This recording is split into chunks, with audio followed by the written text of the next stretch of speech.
White गुम्बाको अहिले यसो सबैजनाले दर्शन गरिदिनु होला भने म विनम्र अनुरोध गर्छु। अहिले यहाँ हाम्रो यो के डाँडा हो के गाउँ हो एकदम बवाल घाम लागिरहेको छ होइन। यहाँ चाहिँ एकदमै घाम लागिरहेछ, घाम पनि डुब्न लागिरहेछ होइन। एकदम दामी छ ठाउँ चाहिँ हेर्न सक्नुहुन्छ तपाईँहरूले कतिको पनि गाउँ एकदम बवाल।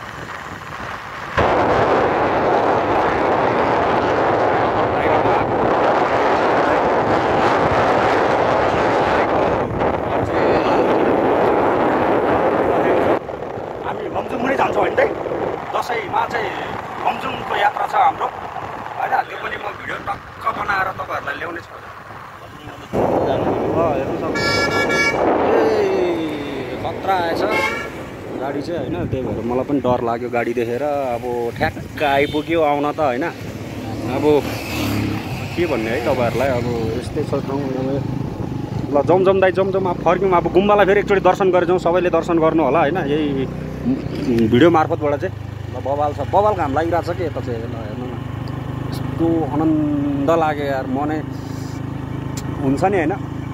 कस्तो भयो कि यार, दामी लाग्यो कि, मन शान्त भयो भनौँ न। अब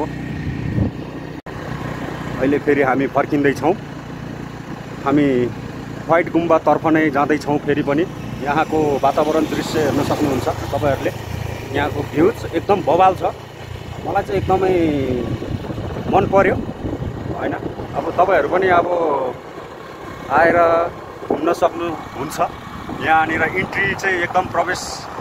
ल अब फेरि म देखाउन गइरहेको छु तपाईँहरूलाई व्हाइट गुम्बा है त। व्हाइट भनेको चाहिँ अब इङ्ग्लिसमा व्हाइट, नेपालीमा सेतो गुम्बा भन्छन्। कतिपयलाई थाहा नहुनसक्छ, त्यही भएर मैले भनेको तपाईँहरूलाई। हामी सेतो गुम्बा जाँदैछु, व्हाइट गुम्बातर्फ फेरि पनि एकचोटि। ल देख्न सक्नुहुन्छ सबैले टक्क लाएर होइन, भिडियो मार्फतबाट नै टक्क दर्शन गरिदिनु होला होइन, चोखो मनले। ल अब यहाँबाट देख्छन् यो फलङ्की साइडको साइड एकदम बवाल छ यहाँको। हेर्नुहोस् एकदम बवाल, घाम डुब्न लागिरहेछ।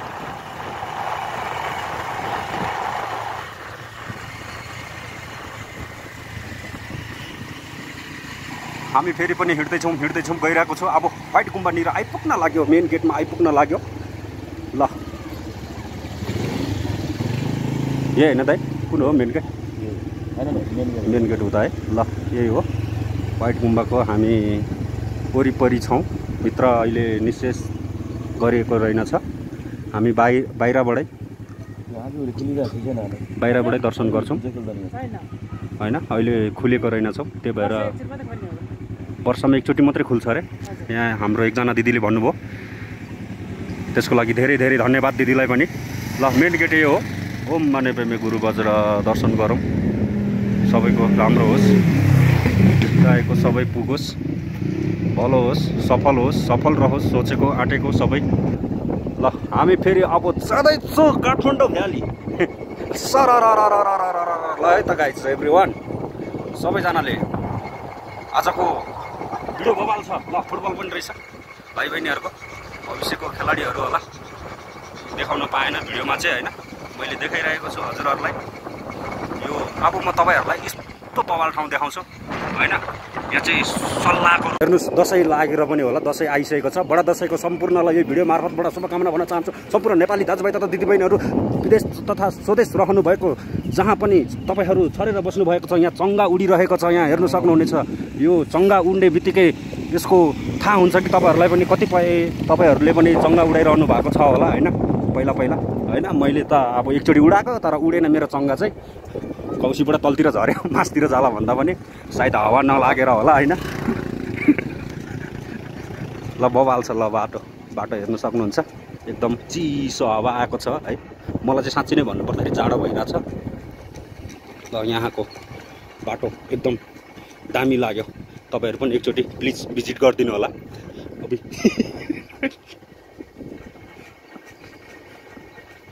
भिजिट गर्न सक्नुहुन्छ। यहाँको हेर्नुहोस्, यहाँको बाटो एकदम बवाल। यहाँको मानिसहरू पनि सबैजना चङ्गा हेर्नुहोस्, चङ्गा। ल दसैँ लागेको छ, सबैजना चङ्गा उडाइरहनु भएको छ। दसैँ यसरी नै मनाइरहेको छ गाउँघरमा। ल हेर्नुहोस्, यहाँ एउटा हाम्रो सानो भाइले पनि चङ्गा बोकेर बाटो रोडतिर हिँड्दैछन् उसको चङ्गा कहाँबाट उडाउँ भनेर। ल चङ्गा हेर्नुहोस् एकदम बवाल छ होइन। दसैँ आयो, दसैँ लाग्यो, हामी सम्पूर्ण नेपालीहरूको महान चाड।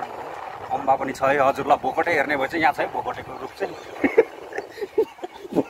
अहिले हामी ठ्याक्कै स्वयम्भूको हाम्रो यो तिनवटा भगवान गुम्बानिर अगाडि ठ्याक्कै आइसकेको छौँ। यो ठ्याक्कै स्वयम्भू गुम्बा